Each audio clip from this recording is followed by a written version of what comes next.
नमस्कार दोस्तों, आप सभी का ज्ञान गुरुजी क्लासेज में हार्दिक स्वागत है। आज के वीडियो में हम हिंदी साहित्य के इतिहास के काल विभाजन एवं नामकरण से संबंधित महत्वपूर्ण प्रश्नों को कवर करने वाले हैं, क्योंकि यहाँ से हर एग्जाम में 1 या 2 मार्क्स के प्रश्न जरूर पूछे जाते हैं। तो दोस्तों, हर एक प्रश्नों को बारी बारी से हम पढ़ने की कोशिश करेंगे और साथ ही साथ ये सारे प्रश्न जो है आपके एग्जाम के लिए बहुत ही यूजफुल होगा। तो दोस्तों, वीडियो में अंत तक बने रहिए।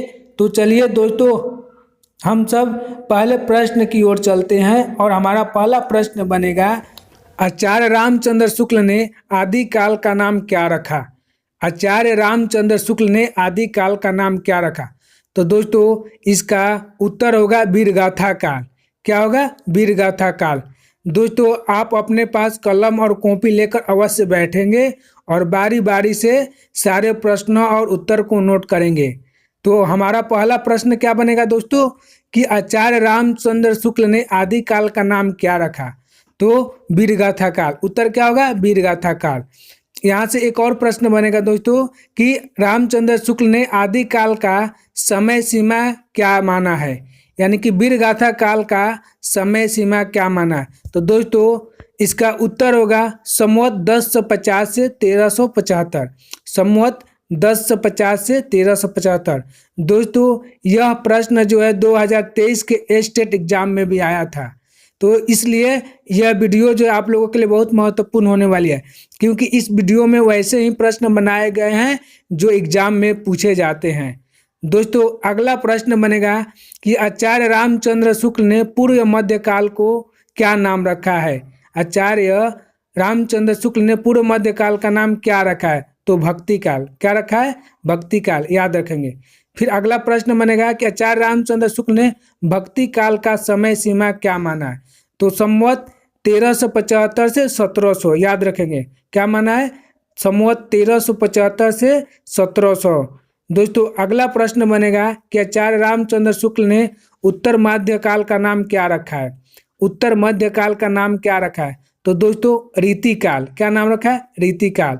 और इसका समय सीमा क्या है? तो 1700 से 1900 ईस्वी तक। 1700 से 1900 ईस्वी। दोस्तों, अगला प्रश्न बनेगा कि आचार्य रामचंद्र शुक्ल ने आधुनिक काल का नाम क्या रखा है। दोस्तों, ये भी प्रश्न बहुत ही महत्वपूर्ण है। यह भी प्रश्न बार बार एग्जाम में पूछा जाता है कि आचार्य रामचंद्र शुक्ल ने आधुनिक काल का नाम क्या रखा है। तो गद्य काल। उत्तर क्या होगा? गद्य काल।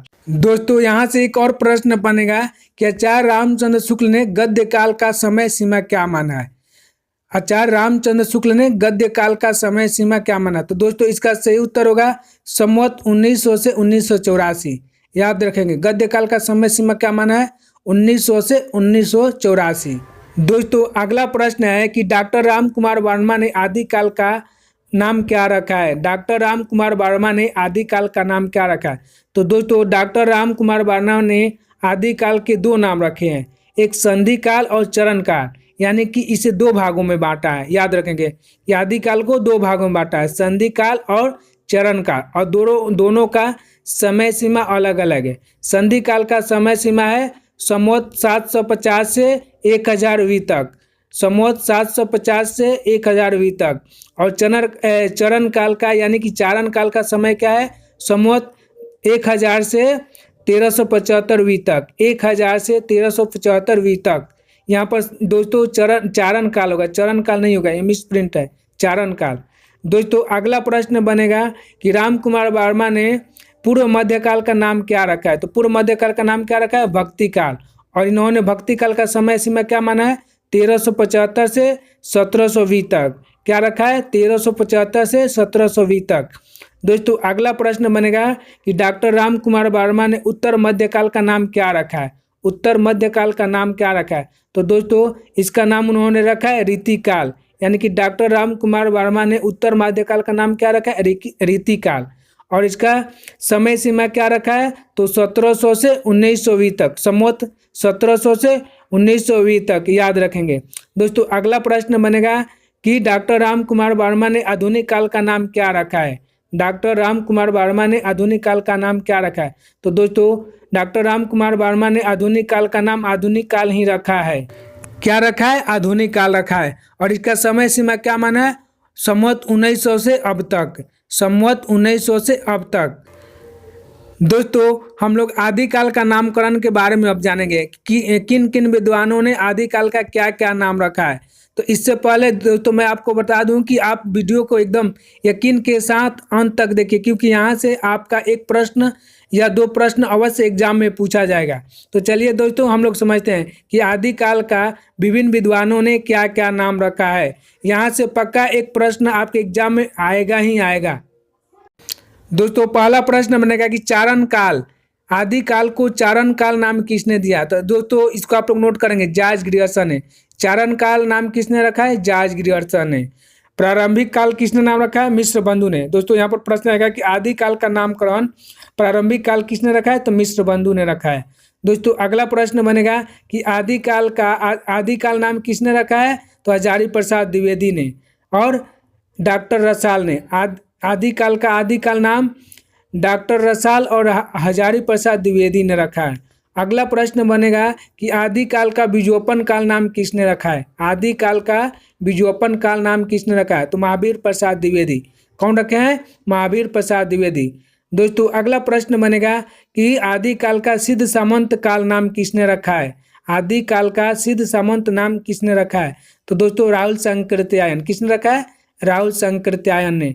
दोस्तों अगला प्रश्न बनेगा कि आदिकाल का वीर काल नाम किसने रखा है?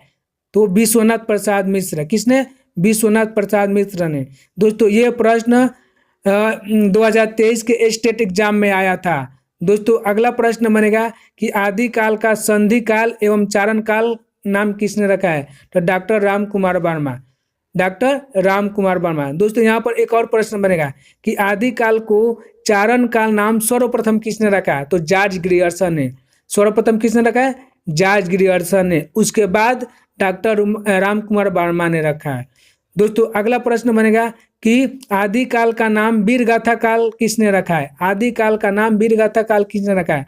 तो दोस्तों आचार्य रामचंद्र शुक्ल। आचार्य रामचंद्र शुक्ल ने आदिकाल का नाम वीरगाथा काल रखा है।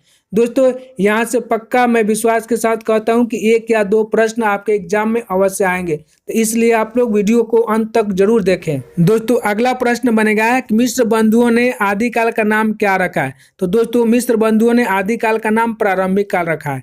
और भक्ति काल का क्या नाम रखा है? तो माध्यमिक काल। क्या रखा है? माध्यमिक काल, जिसको हम लोग पूर्व मध्यकाल कहते हैं। पूर्व मध्यकाल का नाम क्या है? भक्ति काल। और भक्ति काल को इन्होंने क्या नाम रखा है? माध्यमिक काल। दोस्तों पुनः इन्होंने प्रारंभिक काल को दो भागों में बांटा है, पूर्व प्रारंभिक काल और उत्तर प्रारंभिक काल, और जिसका अलग अलग समय सीमा रखा है। फिर उन्होंने माध्यमिक काल को भी दो भागों में बांटा, पूर्व माध्यमिक काल और उत्तर माध्यमिक काल, और इसका भी समय सीमा अलग अलग रखा है। दोस्तों तो ये सारे प्रश्न को आप लोग याद रखेंगे। और इन्होंने प्रारंभिक काल का समय सीमा क्या रखा है? तो 700 से 1444 ईस्वी तक, 700 से 1444 ईस्वी तक। पूर्व प्रारंभिक काल का समय सीमा क्या रखा है? तो 700 से 1343 ईस्वी तक। उत्तर प्रारंभिक काल का समय सीमा क्या रखा है? तो 1343 से 1444 ईस्वी तक। और माध्यमिक काल यानी कि भक्ति काल का समय सीमा क्या रखा है? तो 1445 से 1680 ईस्वी तक, 1445 से 1680 ईस्वी तक। और पूर्व माध्यमिक काल का समय सीमा क्या रखा है? तो 1445 से 1560 ईस्वी तक, 1445 से 1560 ईस्वी तक। दोस्तों अगला प्रश्न बनेगा कि उन्होंने उत्तर माध्यमिक काल का समय सीमा क्या रखा है? तो उत्तर माध्यमिक का समय सीमा 1561 से 1680 तक, 1561 से 1680 तक। दोस्तों अगला प्रश्न बनेगा कि मिश्र बंधुओं ने रीतिकाल यानी कि उत्तर मध्यकाल का क्या नाम रखा है? दोस्तों ये प्रश्न सीटेट 2023 में आया था और ए स्टेट के एग्जाम में भी 2023 में आया था कि उत्तर मध्यकाल का नाम इन्होंने क्या रखा है, यानी कि अलंकृत काल। यानी कि मिश्र बंधुओं ने उत्तर मध्यकाल यानी कि रीतिकाल का नाम क्या रखा है? अलंकृत काल। और इसका समय सीमा क्या माना है? 1681 से 1889 तक, 1681 से 1889 ईस्वी तक। और इसे पुनः दो भागों में बांटा, पूर्व अलंकृत काल और उत्तर अलंकृत काल, पूर्व अलंकृत काल एवं उत्तर अलंकृत काल। और पूर्व अलंकृत का समय सीमा क्या माना है? तो 1681 से 1790 तक, 1681 से 1790 तक। और उत्तर अलंकृत काल का समय सीमा क्या माना है, तो संवत 1791 से 1889 तक, संवत 1791 से 1889 तक। दोस्तों मिस्र बंधु ने परिवर्तन काल ये अलग से नाम रखे हैं और इसका समय सीमा क्या माने 1890 से 1925 तक। ये चारों काल के अंतर्गत नहीं आते हैं, ये अपना अलग एक काल रखे हैं, तो जिसका नाम क्या है परिवर्तन काल। और इसका समय सीमा क्या है 1890 से 1920 तक। और दोस्तों इन्होंने पांचवा काल क्या रखा है आधुनिक काल, पांचवा नामकरण क्या रखा है आधुनिक काल, जिसको हम लोग वर्तमान काल कहते हैं। तो इन्होंने आधुनिक काल का नाम क्या रखा है वर्तमान काल, जिसका समय सीमा क्या है संवत 1926 से अब तक, 1926 से अब तक इन्होंने रखा है। तो दोस्तों इसी तरह के महत्वपूर्ण वीडियो के लिए चैनल को सब्सक्राइब करिए तथा वीडियो को अधिक से अधिक अपने दोस्तों भाइयों और बहनों को शेयर करिए ताकि वो भी अपने एग्जाम को क्रैक कर सके।